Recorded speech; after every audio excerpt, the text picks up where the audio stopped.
Assalamu alaikum. How are you all? Today our topic is threats to global economy. I'm sorry. बहुत से threats है global economy को जो main है वो मैं यहाँ हाईलाइट करना चाह रही हूँ. एक तो sluggish growth in US and China. मतलब जब से कोविड आया और उसके बाद कोविड चला भी गया, जो यूएसए और चाइना जो कि दो बिग इकोनॉमीज़ हैं,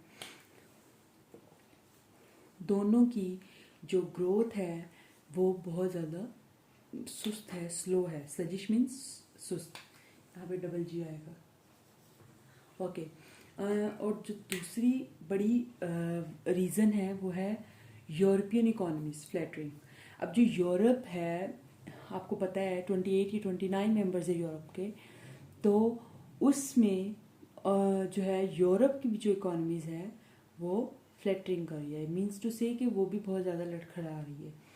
अब जैसे कि जर्मनी और फ्रांस, सॉरी यहाँ से रब हो गया, जर्मनी और फ्रांस के अंदर जो कंज्यूमर स्पेंडिंग थी वो बहुत ज़्यादा डिक्रीज़ हुई है. फ्रांस की इकॉनमी बहुत अच्छी थी. कोविड, हालांकि कोविड भी था, कोविड के बावजूद फ्रांस की इकॉनमी स्ट्रॉन्ग जा रही थी. बट जर्मनी की ड्यूरिंग कोविड और उसके बाद जो है 2022 में स्पेशली जो जर्मनी की कंज्यूमर स्पेंडिंग जो रेट था वो स्लो हुआ. और इसी तरह जो फ्रांस है, फ्रांस की स्ट्रॉन्ग थी कोविड के बाद तक, लेकिन अब 2022 में फ्रांस की जो इकॉनमी है उसमें कंज्यूमर जो स्पेंडिंग है वो रेट बहुत कम हुआ है.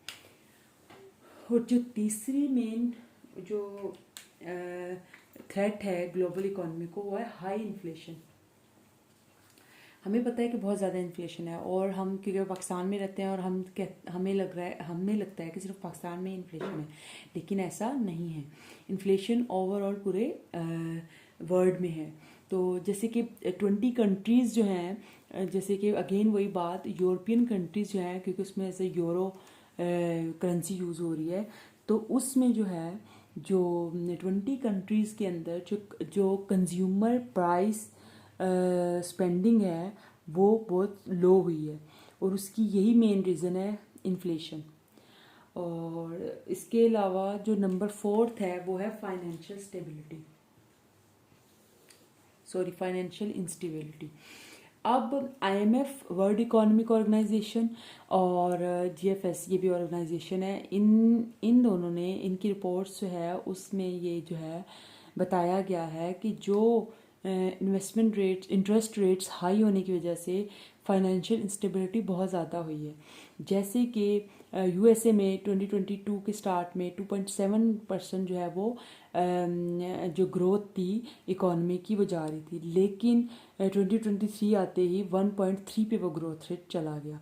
तो मेन वजह जो है वो इंटरेस्ट जो रेट्स है ना वो बहुत ज़्यादा हाई किए गए हैं, लेकिन वो फाइनेंशियल इंस्टेबिलिटी क्रिएट कर रही है. ओके. Number 5 is war.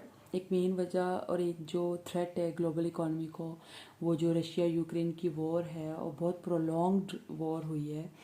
तो उसके अलावा extreme weather, climate change, global warming, floods, droughts, wild fires, तो ये जो है ये भी बहुत ज़्यादा इकॉनमी जो है ना ग्लोबल इकोनॉमी को बहुत बड़ा थ्रेट है.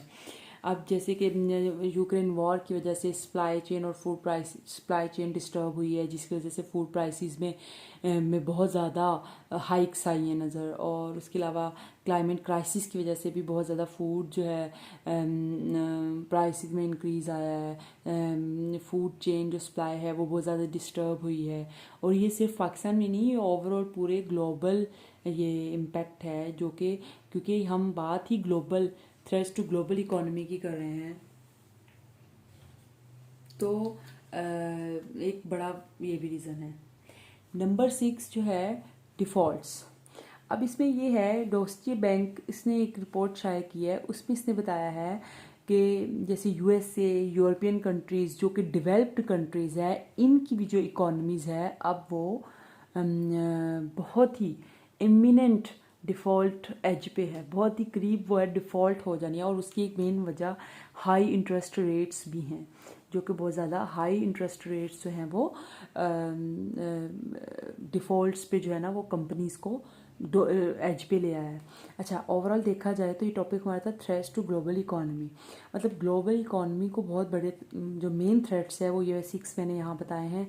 एक जो है वो यूएसए और चाइना दोनों बहुत बड़ी इकोनॉमीज़ है, दोनों की जो ग्रोथ है वो बहुत स्लो है। यूरोपियन इकोनॉमीज़ फ्लैटरिंग कर रही है, उनकी भी इकोनॉमीज़ जो है वो कंज्यूमर जो स्पेंडिंग है वो बहुत लो रेट जा रहा है, और इन्फ्लेशन बहुत ज़्यादा है यूरोपियन ममालिक में, जिसकी वजह से उनकी स्पेंडिंग लो हुई है। फाइनेंशियल स्टेबिलिटी बहुत ज़्यादा आई है, जिसकी मेन वजह इंटरेस्ट हाई रेट्स जो है वो बहुत ज़्यादा है और ग्रोथ जो है वो कम है। तीसरी फिफ्थ मेन जो वजह है वो वार और एक्सट्रीम वेदर है, जैसे कि यूक्रेन की वॉर और ये रशिया की, जो कि बहुत लंबे अरसे से चल रही थी।